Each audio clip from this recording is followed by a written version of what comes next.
Selamat pagi para siswa kelas 10. Hari ini kita akan mengenal lebih dalam lagi tentang SMA Kaslamaris, khususnya yang berhubungan dengan visi misi, lambang kongregasi, dan nanti juga kita akan belajar dengan cara belajar di saat pandemi. Yang pertama kita akan melihat tentang visi SMA Katolik Selamaris. Di sini visi SMA Selamaris adalah Let's Go, di mana SMA Selamaris merupakan komunitas pendidikan yang mengedepankan loving atau kasih, excellent atau unggul, transformation atau perubahan, solidarity atau solid.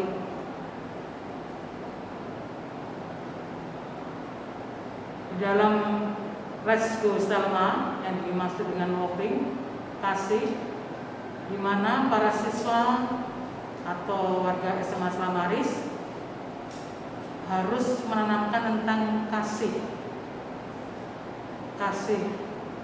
saudara, kasih pertemanan, kasih Bapak Ibu guru, dan kasih-kasih yang lain. Tentunya harus tertuju pada kasih Sang Pencipta atau Tuhan. Sedangkan excellent atau unggul diharapkan para siswa memiliki keunggulan selama belajar di SMA Kaslamaris. Setiap pribadi punya keunggulan masing-masing. Unggul di bidang akademik, unggul di bidang ekstra akademik, atau unggul di bidang solidaritas atau yang lain-lainnya. Transformation atau perubahan. Di zaman sekarang, perubahan sungguh drastis atau cepat sekali. Perubahan itu terjadi di dalam diri kita. Kita melihat dengan adanya COVID-19 yang tadinya kita tidak pernah menyangka ada hal-hal seperti itu, tapi sekarang kita harus menghadapi COVID-19 sehingga kita tidak bisa belajar bersama-sama lagi, tetapi kita harus belajar di rumah. Perubahan-perubahan ini harus diikuti oleh kita semua agar kita dapat mengikuti dengan baik dan dapat kita rubah kehidupan kita untuk lebih maju. Lalu apa yang akan kita lakukan selama terjadi perubahan-perubahan ini, terutama di saat COVID.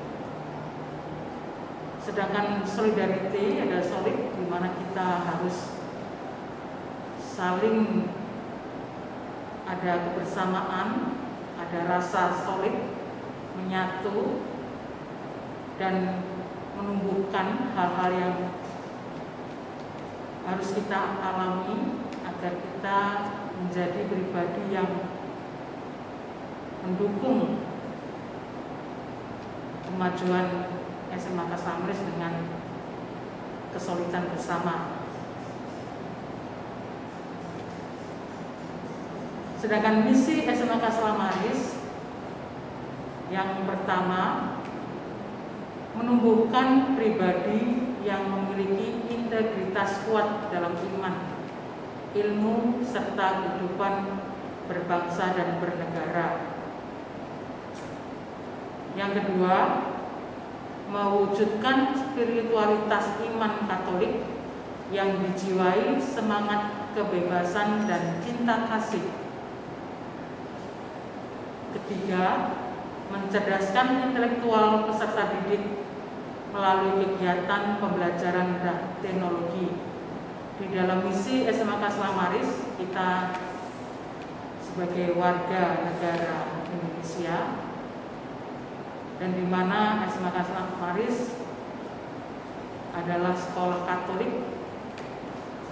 di mana kita harus bisa mencerminkan tentang apa saja yang ada di dalam karakter iman Katolik.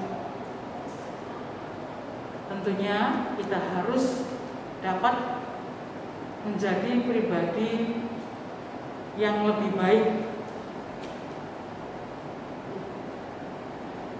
memiliki iman, harus berani ikut berbela negara, memiliki cinta kasih, dan tentunya kita harus berani menjadi pribadi yang mengutamakan kecerdasan intelektual, sehingga kita dapat belajar dengan baik dan dapat lebih menjadi siswa di masa depan dengan baik pula. Di sini kita melihat lambang dan arti gambar kongregasi SPM. Kalau kita lihat di dalam seragam kita ada gambar seperti ini. Ini menyebutkan tentang lambang SPM, Tota Christi per Maria, seutuhnya menjadi milik Kristus dengan perantaran Maria. Karena kita berfokus pada Maria, dan Maria adalah ibu dari Kristus, kita memiliki jiwa dan memiliki kehidupan yang menyerupai Maria dan berbakti kepada Kristus. Sedangkan arti logo ini, lambang salib Kristus, itu ada di posisi merah itu, yang ada gambar P atau ada gambar X, untuk membawa kehidupan, mengandung dan melahirkan kehidupan. Hanya mungkin melalui jalan salib Kristus, seperti juga dialami Maria, jalan hati yang tertusuk pedang.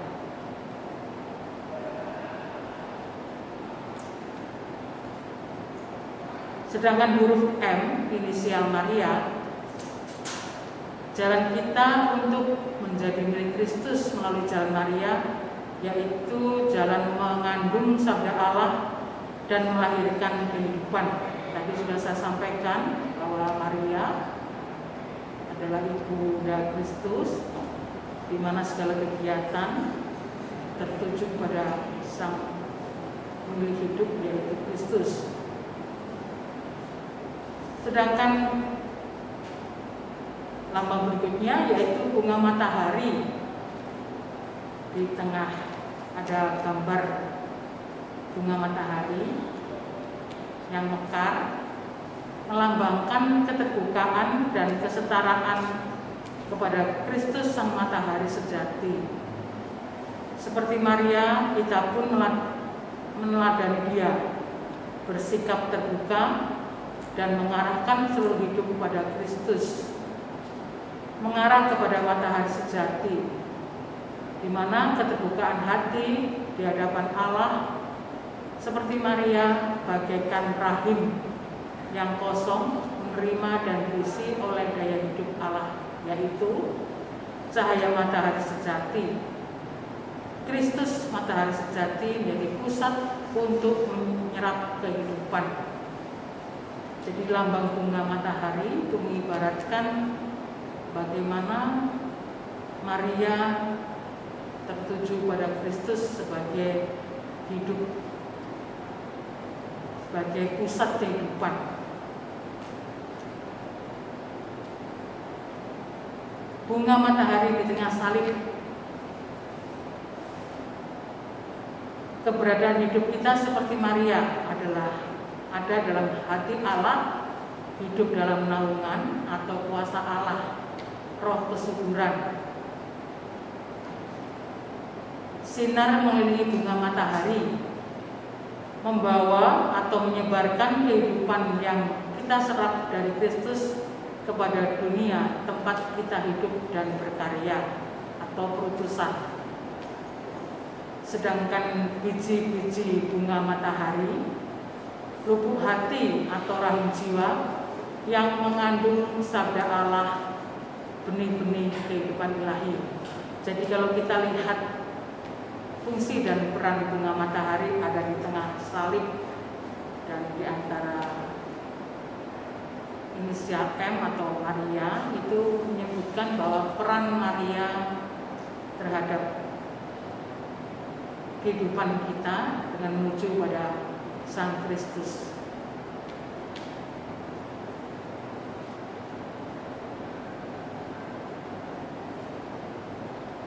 Makna lambang keseluruhan, karya perutusan SPM di bawah naungan Maria hidup dalam keterarahan, ketergantungan, dan penyerahan seutuhnya bagi Kristus Sang Matahari Sejati. Maria mengunjungi Elizabeth dalam Injil Lukas bab 1 ayat 39, di mana pola Maria mengunjungi Elizabeth sebagai wujud pelayanan kasih Maria kepada saudaranya Elizabeth dilaksanakan bersama Yesus yang dikandung oleh Roh Kudus. Jadi kalau kita mau lihat arti dan kesungguhan dari lambang ini, dijelaskan bahwa peran Maria sebagai ibu Kristus mau menunjukkan kepada kita bagaimana perutusan SPM di bawah naungan Maria hidup dalam keterarahan, ketergantungan, dan penyerahan seutuhnya. Itu tadi sekilas atau kita belajar tentang lambang-lambang SMK Katolik Stella Maris dan visi misi. Nanti kami berharap anak-anakku sekalian dapat mengenal lebih dalam lagi selama berada di SMK Stella Maris tentang visi misi dan lambang kongregasi. Dengan harapan nanti kalau Anda keluar atau berada di tempat di luar SMK Stella Maris, Anda bisa bangga membawa atribut atau lambang SMK Stella Maris, dan kalau Anda ditanya, Anda bisa menjawab. Lalu kita akan melanjutkan tentang cara belajar di saat pandemi.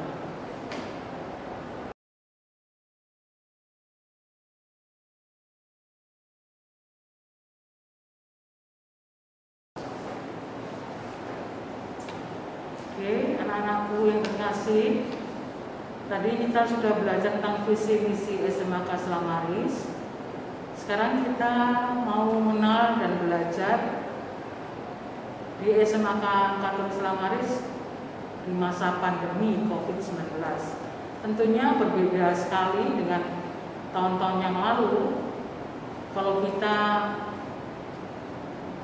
dulu bisa belajar bersama teman-teman dengan waktu yang bersamaan, ada di dalam kelas dengan Bapak Ibu guru, bertatap muka langsung, bisa bercengkrama dengan teman-teman di sekolah, bersapa dengan Bapak Ibu guru, bahkan kita bisa lebih kerasan di SMA, di mana kita sekolah untuk bermain bersama teman-teman. Tapi nampaknya sekarang kita dihadapkan dengan situasi yang hampir seluruh dunia mengalami pandemi COVID-19, yang situasinya ini tidak kita sangka dan tidak kita duga tiba-tiba terjadi, dan begitu drastis situasinya sehingga kita pun tidak bisa ketemu dengan anak-anak, Bapak Ibu tidak bisa bercengkrama, anak-anak tidak bisa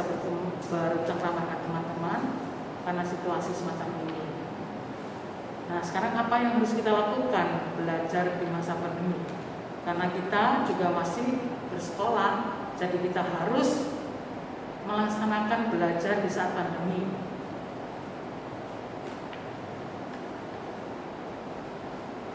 Belajar di masa pandemi ini ada pembelajaran mau, yaitu mengkondisikan, mengajukan dan umpan balik, di mana di saat mengkondisikan ini siswa belajar dengan menggunakan aplikasi, membuat video belajar dan lain-lain. Jadi sekarang belajarnya langsung lewat laptop, internet, tidak bisa ketemu bapak ibu guru langsung, jadi ketemunya lewat aplikasi-aplikasi seperti itu. Yang kedua, aktif. Kita perlu tahu bahwa siswa memiliki semangat.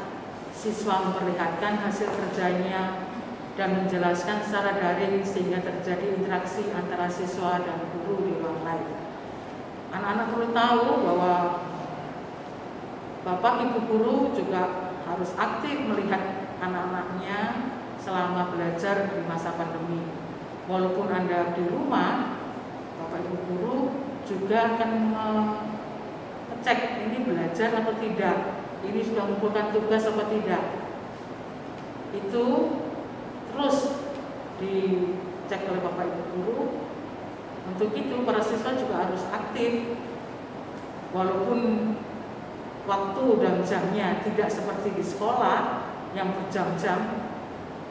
Tentunya para siswa juga harus tahu bahwa belajar di masa pandemi ini waktunya tidak sama dengan saat kita di sekolah dulu. Umpan balik, di mana proses yang sangat penting. Umpan balik dapat meningkatkan kompetensi siswa melalui perbaikan hasil belajar. Jadi selama Anda belajar di rumah dengan model tadi lewat laptop, lewat wifi atau lewat alat-alat yang lain yang tidak bisa bertemu langsung dengan bapak ibu guru, sekolah tetap memperhatikan tanggung jawab Anda belajar, sehingga nanti bisa kenaikan kelas Anda memiliki hasil belajar dengan baik. Nah, sekarang kita mau lihat tentang pembelajaran daring, yaitu pembelajaran yang sifatnya tidak langsung tatap muka dengan bapak ibu guru, tapi pembelajaran yang dijalankan tanpa melakukan tatap muka, tapi melalui platform yang telah tersedia. Tadi sudah disampaikan dengan lewat internet, lewat wifi atau lewat yang lainnya, menjadi suatu sarana e-learning agar memudahkan peserta didik dan guru dalam melakukan interaksi dan berkomunikasi. Lalu pembelajaran daring efektif. 1. Siapkan fasilitas penunjang, yaitu ada di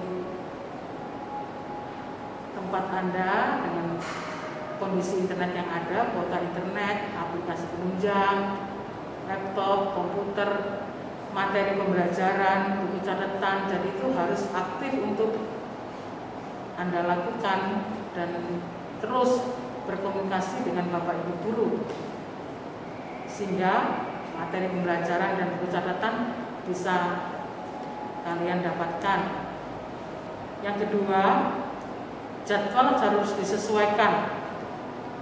Siswa harus belajar dari rumah dan peran orang tua sangat penting dalam pengawasan belajar siswa. Walaupun Anda tidak ke sekolah dengan jam 7 sampai jam 2, kondisi ini tetap harus kita awasi. Di rumah nanti jadwal belajarnya dapat dari sekolah dengan tidak seperti di saat Anda di sekolah dahulu, tapi belajar lewat kuota internet atau lewat aplikasi dengan durasi waktu yang minim. Yang ketiga, rencana belajar harus dipahami. Agar efektif, jika diminta belajar materi A dan B, maka harus dijalankan tidak sibuk dengan keinginannya sendiri. Karena Anda pegang laptop, kecenderungan hal-hal yang mengganggu Anda itu Anda ikuti. Misalnya Anda harus belajar materi, kemudian di dalam laptop Anda, di dalam media Anda muncul berita-berita yang sangat menarik Anda, sehingga Anda mengesampingkan materi-materi yang telah diberikan oleh Bapak Ibu guru. Nah, ini harapannya saat ada waktu yang sudah diberikan, Anda harus tepat waktu itu, jangan melenceng kemana-mana. Jadi laptopnya harus disesuaikan dengan materi yang telah diberikan oleh Bapak Ibu guru, sehingga di saat Anda diminta untuk mengumpulkan, diminta Anda untuk menyelesaikan, sama persis apa yang diharapkan oleh Bapak Ibu guru. Jangan materi A, materi B, tapi yang Anda kumpulkan materi C, karena fokus Anda tidak fokus pada pelajaran Bapak Ibu guru. Yang keempat, mengendalikan diri. Siswa harus bisa mengendalikan diri dengan benar-benar belajar. Pembelajaran online harus diikuti dengan baik. Ya, tadi sudah saya sampaikan bahwa masa-masa remaja, masa-masa sosial Anda itu kecenderungan tertarik dengan situasi yang lain yang kadang-kadang mengganggu saat Anda belajar. Nah, ini Anda harus lebih bisa mengendalikan diri. Kalau saatnya belajar nanti dari sekolah mulai jam 7 sampai jam 12, Anda harus siap melakukan, tidak membuka-buka fasilitas yang lain sehingga mengesampingkan materi-materi yang telah diajarkan Bapak Ibu guru. Yang kelima, update pengumuman. Di sini siswa harus aktif dan gabung di grup WhatsApp sekolah untuk mendapatkan pengumuman terbaru. Jadi walaupun Anda tidak pernah ketemu Bapak Ibu guru, tidak pernah ke sekolah, bukan berarti kalian tidak akan mengetahui. Bapak Ibu guru juga aktif untuk mengenal Anda, untuk mengenal kalian. Jadi di kelas IPA 1, IPA 2, IPS 1 sampai IPS 2, 3 sampai di kelas 3 itu Bapak Ibu guru mengenal kalian. Jadi kalian harus benar-benar mengikuti dengan baik, tidak seenak sendiri, hanya gabung lihat mukanya, ya saya ada, tapi pekerjaan-pekerjaan tidak pernah diselesaikan. Itu juga akan menghambat nanti kalau ada saat kenaikan. Yang keenam, perhatikan deadline. Perlu diperhatikan dan diingat pengumpulan tugas sesuai dengan waktu, deadline yang sudah ditentukan guru. Nah, ini biasanya juga terganggu karena Anda sudah sibuk dengan yang lain-lainnya, akhirnya apa yang diberikan Bapak Ibu guru tidak segera diselesaikan. Nanti di saat masa sekolah, Bapak Ibu guru akan memberikan deadline. Jadi kalau waktu dan deadline ini sudah ditentukan Bapak Ibu guru, harapannya segera diselesaikan, jangan ditunda. Atau Anda berpikir, malah Bapak Ibu guru nggak lihat aja, yang penting aku sudah nampak, sudah absen. Tidak bisa seperti itu, karena segala tugas dan segala hal-hal yang diminta oleh Bapak Ibu guru itu harus dikirim juga ke Bapak Ibu guru lewat aplikasi yang ada. Jadi Anda tidak bisa